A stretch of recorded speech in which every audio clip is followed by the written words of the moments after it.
Hey everyone, today I'm going to be showing you how to create this really cool freestyle liner. First, you want to take a gel liner and a thin liner brush. I'm going to start by drawing a line towards the lash line because I want to determine the angle of the wing. And then from the center of the lid, I'm going to be connecting it to the outer wing.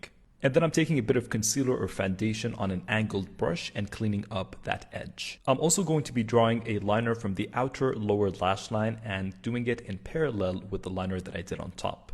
And then following the crease, I'm going to bring in a line towards the tip of that first liner. And then creating a curved liner again in parallel with the line underneath. I'm going to be repeating that one last time, but then fading it into the crease. And then back with my angled brush and making sure everything is nice and crisp with a bit of concealer. I'm going to be leaving a gap in the center of the crease, but then creating a single floating line towards the inner part of the crease. And now for my last line, I'm going to be doing an inner corner crease and making sure that's very intense and very cat-like, and then connecting it with the rest of the wing. And then of course you want to repeat the same steps on the other eye. And my tip is to start with the eye that you struggled with first so that you can mirror the rest on the other eye. I hope you guys enjoyed this, and don't forget to tag me if you recreate this look because I'd love to see. Bye.